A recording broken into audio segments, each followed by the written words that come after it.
Salut Axel. Salut Laurent.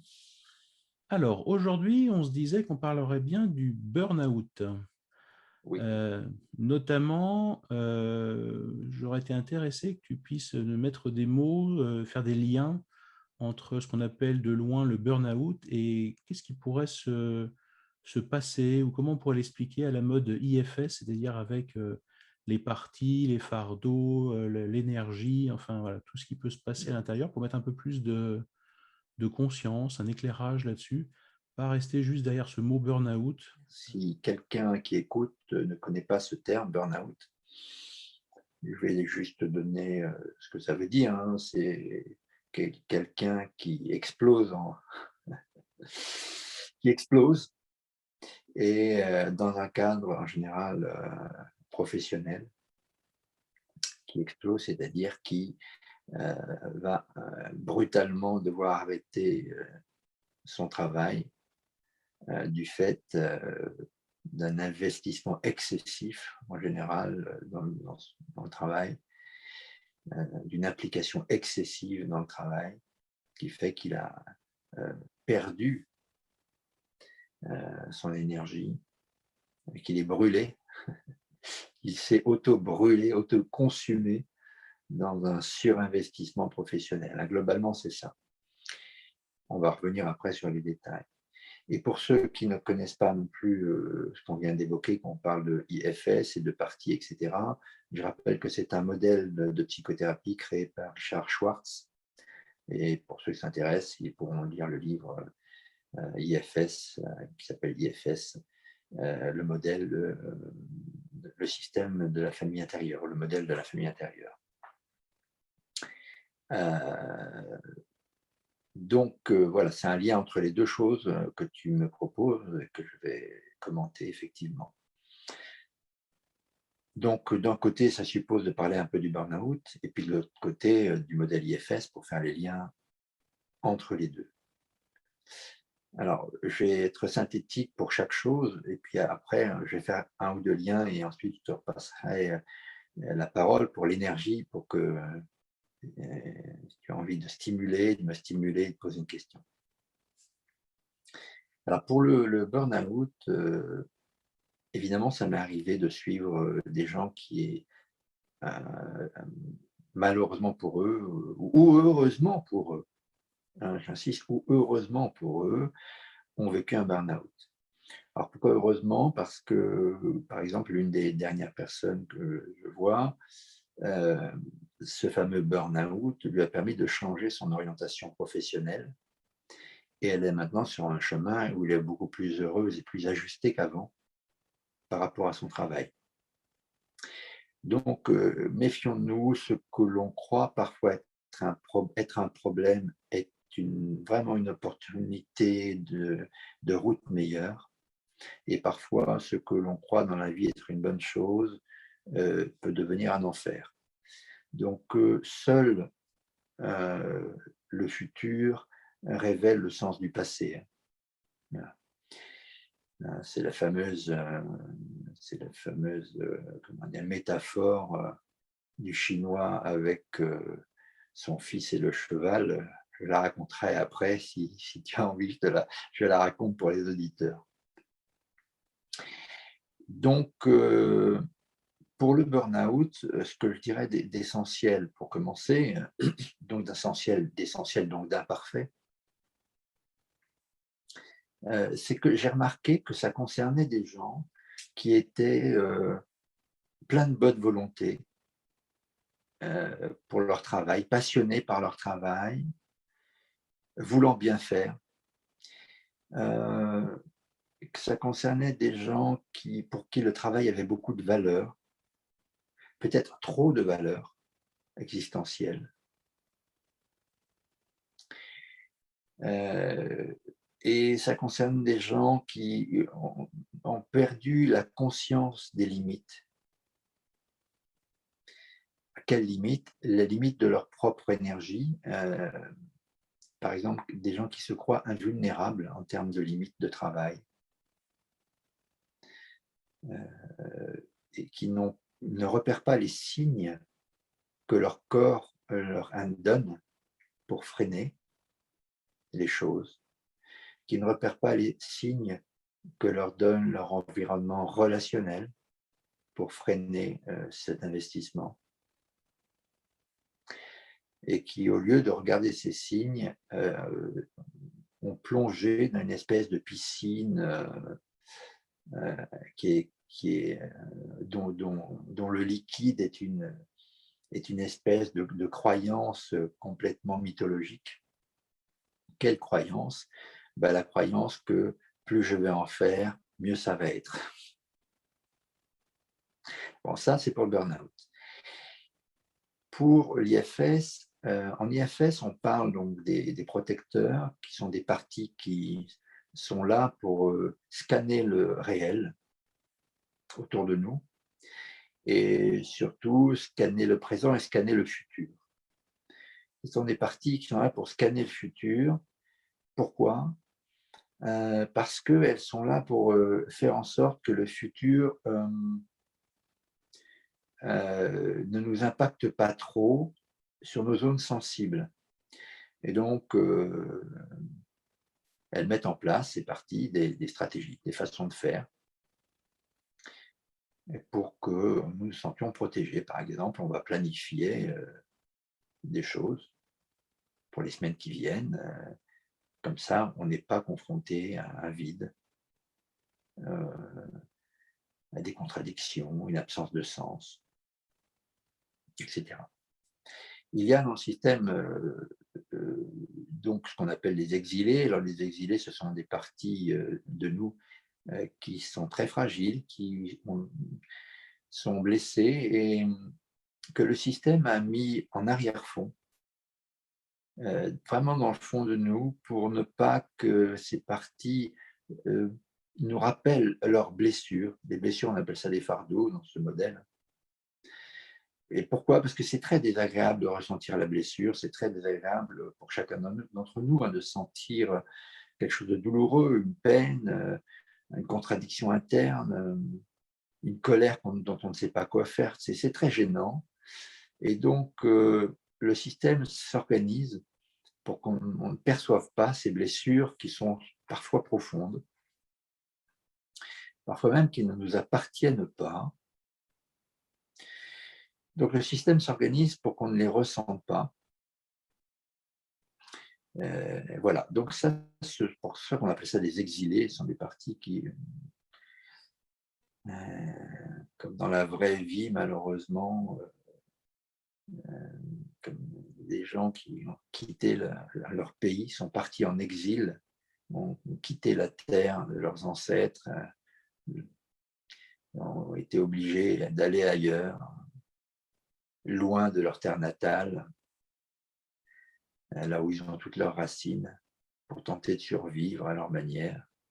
Là, c'est pareil, ce sont des parties qui se sont éloignées de leur terre natale, la terre de la vérité intérieure, pour aller très au fond, quelque part, sur une terre inconnue, hostile parfois, ou dans une prison où ils survivent.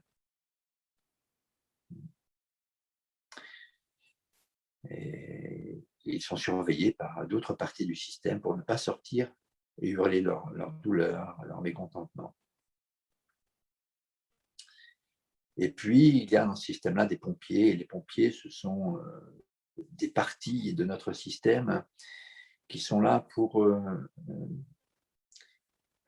donner un grand coup de fouet à ces exilés si par malheur, entre guillemets, ils sortent de leur prison, malgré les grilles, malgré les cadenas qui ont été installés par les protecteurs, malgré les écrans vidéo qui permettent aux exilés de croire qu'il existe quelque part du bonheur.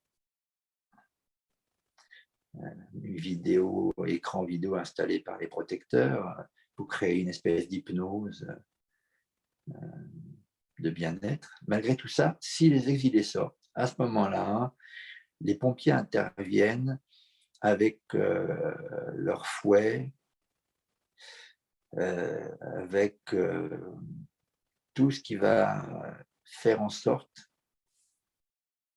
qu'à tout prix, les exilés retournent dans leur prison, même si pour cela, ils doivent détruire une partie de la prison, même s'ils doivent incendier quelque chose, les pompiers sont prêts à tout pour que les exilés retournent dans la fosse dans laquelle ils sont enfermés.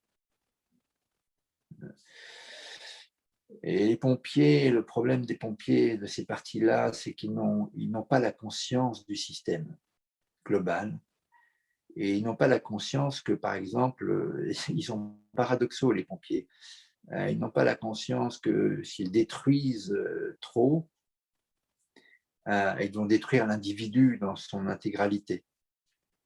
Ils n'ont pas la conscience de ça. Et ils ont un seul but, c'est faire taire le hurlement de ces exilés.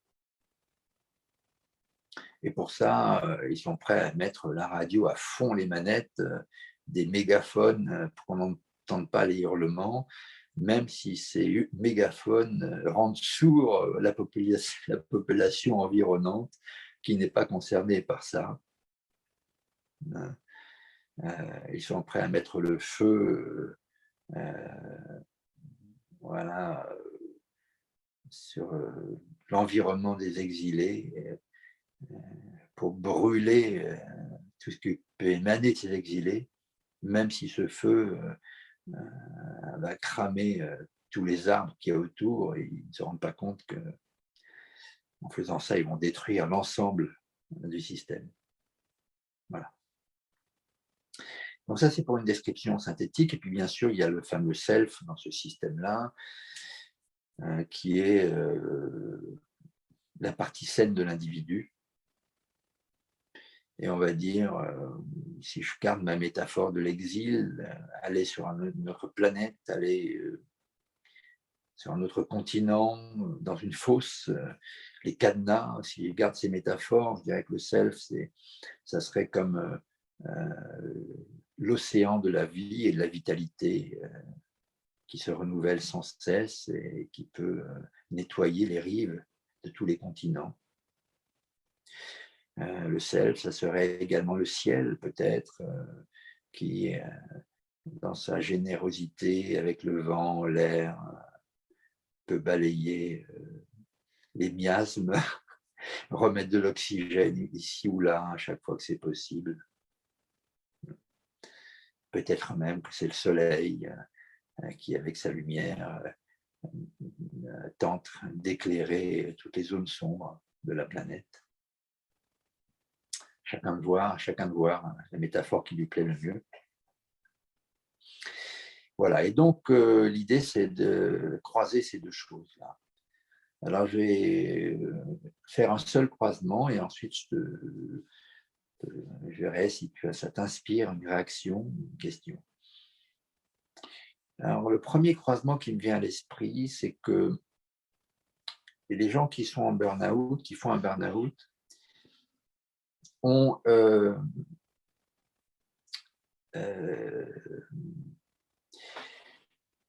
alors souvent, comme on le dit d'ailleurs, travaillent trop. C'est comme ça que ça se présente. Souvent, de façon simple, c'est formulé ainsi. Ils se sont plongés dans le travail les a bouffés, ça les a dépassés. Qu'est-ce qui fait que quelqu'un s'investit trop dans le travail?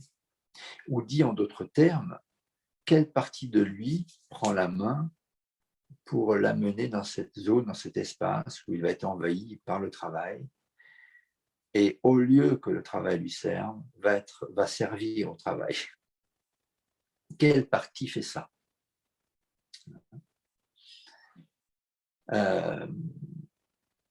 Alors, je dirais que si on est un petit peu... Alors là, j'improvise mon interprétation, je ne dis pas qu'elle est bonne, mais on va justement réfléchir tous les deux, toi, Laurent. L'idée que j'ai est la suivante, c'est que les gens qui s'investissent dans le travail, beaucoup, à mon avis, il s'agit d'un système de protection au début. Ce sont les protecteurs qui ont la main. Les protecteurs ont la main, ils sont proactifs. Et d'ailleurs, beaucoup de gens sont fiers de s'investir dans leur travail la plupart du temps, c'est une valeur. Ce qui confirme l'idée des protecteurs. Hein. Les protecteurs, les gens sont fiers de leurs protecteurs, alors qu'ils ont honte de leurs exilés, de leurs pompiers. Donc, un indice que c'est un système de protection, c'est qu'au début, donc les gens sont fiers, ils ont beaucoup travaillé, ils ont réussi à faire ceci, à faire cela. Malgré le peu de temps qu'ils avaient, ils vont vous raconter qu'ils ont quand même réussi à résoudre tel ou tel dossier. Ils ont amené ça chez eux et ça leur a permis de clôturer tel et tel projet. Ils sont fiers. Donc, c'est un système probablement de protection. Alors, de protection contre quoi? Alors là, la réponse est individuelle, hein, puisque la même protection peut protéger des choses différentes pour chacun. Ce qui est certain, c'est que ça protège de regarder un autre espace qui, lui, est probablement déficitaire ou blessé. Ça peut être l'espace du couple, ça peut être l'espace de l'amour, ça peut être l'espace de la relation à un membre de sa famille, ça peut être l'espace à un trauma ancien qui a tendance à frapper à la porte en disant « je suis là, je suis là, je suis là ». À voir, ça c'est à creuser. L'exilé peut être varié. La partie refoulée peut être variée. Et ce qui se passe selon moi, c'est que comme ça ne fonctionne pas, le système de protection pour certaines personnes, c'est-à-dire que bien que la personne s'investisse dans le travail pour ne pas être en contact avec autre chose, quoi que ce soit, j'insiste, ça peut être très varié. À ce moment-là, ce qui se passe, c'est que les parties blessées insistent pour se manifester. Par exemple, des parties qui se sentent coupables et qui vont saisir l'opportunité du métier, du boulot, pour se révéler. Les parties qui se sentent imparfaites, qui se sont senties imparfaites ou jugées d'imperfection, avec la culpabilité qui va avec, vont se réveiller dans ce cadre-là. Et alors, que va-t-il se passer? La personne va insister avec la protection. Mais comme la protection ne suffit pas, à mon avis, c'est là qu'interviennent les pompiers. C'est-à-dire que les pompiers vont utiliser le système de protection pour le mener à son extrême. Et il va y avoir, de mon point de vue, comme un relais sur le même thème qui est le thème de l'investissement du travail, entre cet investissement du travail qui, au départ, est géré, managé par le système des managers, hein, les protecteurs qui sont les managers, hein, pour être plus précis. Les managers sont plus proactifs, c'est eux qui organisent à l'avance. Donc, ce système est d'abord pris en charge par les managers, et à un moment donné, le même système est pris en charge par les pompiers, qui va le pousser à son extrême afin que cela génère on va dire, des émotions, une déstructuration mentale.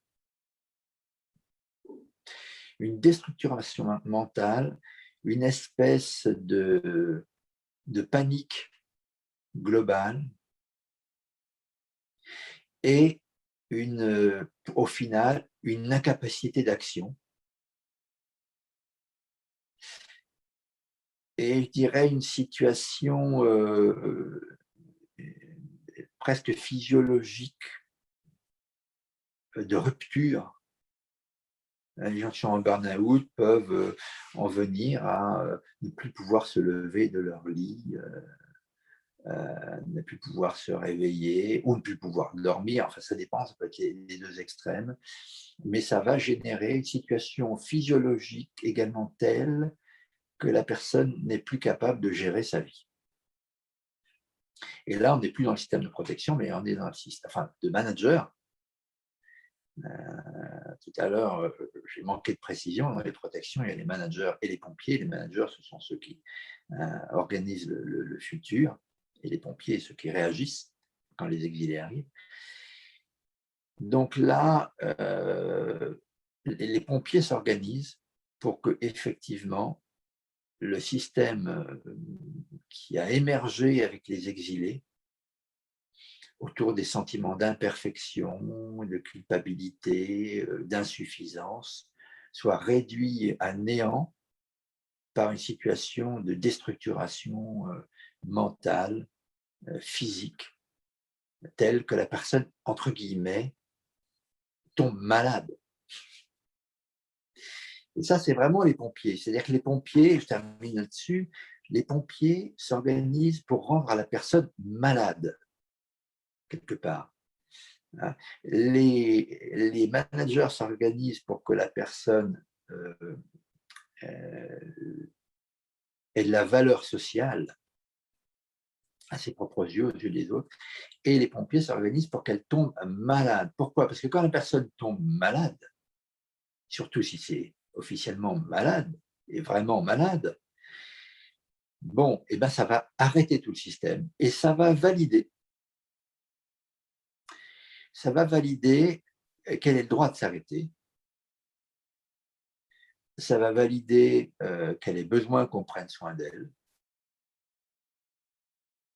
Donc, ça va valider quelque part, ça va pathologiser le système. C'est-à-dire que les pompiers, c'est rigolo, les pompiers vont pathologiser le système.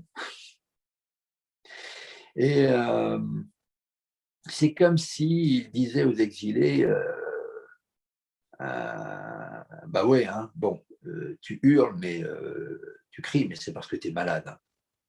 Donc tu vas te soigner, tu vas t'arrêter, médicaments, piqûres, ce que tu veux, mais tu es malade. C'est pas que tu as une souffrance psychique, non, non, tu es malade. Donc je vais t'arrêter, je te mets au lit, jusqu'à ce que tu retrouves un comportement plus correct. Donc voilà ce qui me vient. Alors j'ai parlé longtemps, hein, bien sûr, hein, Laurent, mais c'est ce qui m'est venu. Je voulais relier les deux éléments pour l'instant avec un premier lien qui me vient à l'esprit. Comment ça te fait réagir? Sur quel point ce premier commentaire? En fait, ce que j'entends, c'est que un pré-burnout, ça commence par des managers qui vont commencer à beaucoup travailler pour obtenir quelque chose, un statut social, quelque chose. Après, j'entendais peut-être que ça, on peut basculer dans une forme d'addiction, addiction au C'est ça, travail. Et comme toute addiction, il y a une sorte d'emballement possible, de c'est toujours ça, plus. c'est ça. Donc là, l'addiction, on est dans les pompiers. Et Oui. est-ce que je me disais, je reformule pour voir si c'est cohérent avec ce que tu dis, c'est peut-être qu'à un moment donné, il y a les pompiers, il y a peut-être des pompiers qui viennent faire effondrer tout le système, qui viennent stopper tout le système, parce que la machine s'emballe beaucoup trop. Donc là, on est toujours dans un système de protection qui peut être dramatique avec les conséquences, mais qui, dans l'intention, est quand même d'arrêter cet emballement quand on va dans certaines limites. Oui. Euh, ce Oui. que, ce que je me demandais, c'est comment on s'en sort de ça. Parce qu'une fois qu'on est couché malade, une fois que tout le système psychique est comme ça un peu ravagé, quel serait comment on remet du jus là-dedans? Comment on remet un peu d'espoir, un peu de quelque chose pour que ça se. Il y a comme une mécanique qui doit une renaissance quelque part, quelque chose comme ça. Tu parlais de ton exemple de cette personne qui a changé de voix. C'est un peu une petite mort et une renaissance quelque part. C'est ça, c'est ça. Comment est-ce que tu pourrais voir les choses dans ton expérience pour bah, voilà, refaire que Ouais, il y ait du vivant qui reparte, quoi. ouais. Alors, il y a deux questions. Il y a comment faire pour que ça reparte et il y a comment font les gens. Hein, c'est deux choses différentes. Parce que chacun, évidemment, va faire différemment selon sa structure. Par exemple, il va y avoir des gens qui vont valider la pathologisation et qui donc vont conclure qu'ils sont malades et qu'ils ont une maladie en fait, hein. Ils vont structurer leur vision du monde d'eux-mêmes, voilà, en étant malades. D'autres vont structurer leur vision du monde différemment. Par exemple, d'autres vont structurer leur vision du monde dans un système plutôt légal. Et ils vont, par exemple, porter plainte contre leur institution, ce qui va les restructurer d'une autre manière, parce qu'ils se sont sentis persécutés, victimes de quelque chose, etc., à tort ou à raison. Donc, ça va être leur chemin. D'autres vont effectivement s'arrêter et faire entrer en jeu une série de choses. Par exemple, vont aller directement vers un accompagnement en psychothérapie pour trouver du sens là-dedans. Peut-être d'autres vont rien comprendre à ce qui se passe et vont faire ce qu'on leur dit de faire. Donc déjà, je pense que les réactions peuvent être assez variées. D'autres vont peut-être se suicider, hein. Ça peut aller jusque-là, hein, pourquoi pas. Donc les réactions, voilà. Maintenant, qu'est-ce qu'on peut faire? C'est une autre question. Qu'est-ce qui serait le plus cohérent, on va dire, de faire dans ces situations-là? Alors, c'est qu'un avis, hein, évidemment, hein. Donc, à mon avis, il y a deux étapes qui sont logiques. La première étape, c'est j'ai envie de dire, un soin physique et physiologique. Je pense que quand quelqu'un s'est effondré, la première étape, c'est effectivement d'accepter de s'arrêter, de valider que c'est une pause utile. Donc ça, c'est une étape mentale, hein. Et l'étape qui est corrélée à ça, c'est d'être axé sur le physique, c'est-à-dire de faire en sorte de se remettre en forme sur le plan physique, avec de manière holistique, c'est-à-dire concernant l'alimentation, concernant le sport, concernant tout ce qui a un lien avec le fait de se mettre en bon état sur le plan physique et le mouvement. L'étape également qui est corrélée avec ça, à mon avis, hein, c'est pas suivant, mais c'est corrélé, c'est recréer des liens en dehors du travail. Parce que pour les gens qui sont en burn-out, ma croyance que j'ai, ou le peu que j'ai vu, c'est que les liens les plus forts sont dans le domaine du travail, ou dans le rapport au travail. Et donc, il y a un déficit des liens dans les autres secteurs. Donc, pour moi, un deuxième aspect, c'est si quelqu'un est à côté de cette personne, c'est l'encourager, la stimuler, l'aider à reprendre des liens avec d'autres personnes hors champ professionnel. Donc, créer un tissu relationnel hors champ professionnel. Parce que si la personne se remet de son burn-out, mais qu'elle n'a pas recréé un tissu relationnel avec des activités, par exemple, j'imagine, elle s'inscrit dans un groupe de yoga, donc elle va créer de nouveaux liens, de nouvelles activités. Voilà. Si ce n'est pas le cas, qu'elle ressort de son burn-out, elle va recréer ses liens avec ses collègues de travail. Et je pense qu'il manquera quelque chose.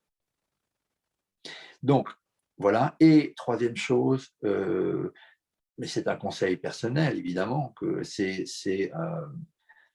chercher à trouver du sens dans ce qui s'est passé, quel que soit le moyen pour trouver du sens, hein. Je ne prêche pas pour ma chapelle de la psychothérapie, bien que je pense que ce soit un bon chemin de chercher un bon psychothérapeute avec lequel la personne va se poser la question du sens. Quel sens ça a pour moi, tout ça? Pourquoi j'ai fait ça? Pourquoi j'ai accepté d'entrer dans ce système-là? Qu'est-ce qui fait que je n'ai pas utilisé mes ressources pour en sortir, pour limiter les choses? Voilà, répondre à toutes ces questions-là. Et qu'est-ce que je veux dans l'avenir? Voilà. Ceci peut être corrélé d'ailleurs avec des choses du style faire un bilan de compétences, c'est toujours utile, hein. Et c'est très fructueux ce genre de choses, les bilans de compétences, pour se demander si on est vraiment à sa juste place. Parce que dans ce que j'ai lu aussi sur les burn-out, il arrive parfois que des gens soient en burn-out parce qu'ils ne sont pas à leur juste place dans ce qu'ils font. Ça joue aussi. Hein. Ça arrive par exemple chez des cadres qui sont dans une posture et qui changent de poste et passent à un poste N+1. Sauf qu'ils étaient super bien dans la posture N, ça marchait très bien, ils ont été valorisés et ils sont passés à la posture N+1. Sauf que cette posture N+1, en fait, ne leur convenait pas. Ils ne sont pas à leur juste place. Alors, ils font plein d'efforts pour y être, mais ce n'est pas là qu'était leur place. Voilà. Et ils explosent parce que ce n'était pas leur place. Donc, ça, c'est un deuxième aspect d'analyse. Hein. C'est une parenthèse, c'est que parfois, quelqu'un peut être en burn-out, soit parce qu'il a des protecteurs et des managers ont insisté pour pas qu'il regarde quelque chose qui boue à l'intérieur de lui par ailleurs, mais ça peut être aussi parce que quelqu'un n'est pas à sa juste place sur le plan social, sur le plan professionnel, et qu'à ce moment-là, ça crée un malaise interne. À l'intérieur, il y a une disjonction entre des désirs et des compétences et un statut qui n'est pas du tout corrélé. Et à ce moment-là, les managers entrent en ligne de compte pour rafistoler le système, pour faire plein d'efforts pour que ça tienne. Mais ça ne peut pas tenir. Donc, à un moment donné, ça craque. Voilà. Donc voilà, dans un premier temps, ce qui me vient de façon synthétique en termes de comment s'en sortir par rapport à ce genre d'affaires. Comment tu réagis à ça? Écoute, je me disais que si les raisons profondes du burn-out, c'est finalement des parties blessées et une forme de surcompensation ou en tout cas une sorte de surinvestissement, qu'est-ce qui fait qu'en sortie de burn-out, ces parties blessées, si elles n'ont pas changé, est-ce que je ne suis pas sujet à faire un autre burn-out dans un autre secteur d'activité, à une autre place, autrement? Toi, si les fondamentaux n'ont pas changé, je me disais que potentiellement, qu'est-ce qui va m'éviter de refaire un burn-out ou de repasser dans ce schéma-là plus tard? Donc, qu'est-ce qu'on pourrait mettre en place pour éviter ça quand même? Ben, complètement. Alors, le on, ça dépend qui est le on. Est-ce que le on, c'est la personne? Est-ce que le on, c'est l'entreprise dans laquelle elle travaille? Est-ce que le on, c'est la famille? Ça dépend qui est le on. Hein. Déjà, si le on, c'est l'entreprise, il s'agit de ne pas remettre la personne dans le même poste. C'est une évidence. Ou pas à plein temps. Si le on, c'est la famille, ça veut dire que la famille, si elle a un bon lien avec la personne qui est en burn-out, elle doit le soutenir pour changer les modes relationnels, comme je l'ai dit, de façon générale. Et se poser la question de la répartition des tâches au sens large du terme au sein de la famille, des rôles et des tâches. Parce que le burn-out, ce n'est pas toujours professionnel, ça peut être dans la famille. Ça peut être quelqu'un qui s'investit tellement dans son rôle de mère de famille, par exemple, ou dans un rôle quelconque dans la famille, que la personne va péter un câble. Et le on, ça peut être la personne elle-même, pour terminer. Et là, chaque système étant différent, personne va faire ce qu'elle peut. Hein. Mais c'est clair que pour moi, un soutien psychologique, c'est le minimum. Et une psychothérapie, c'est un peu l'idéal. Donc voilà ma réponse, tu vois, Laurent.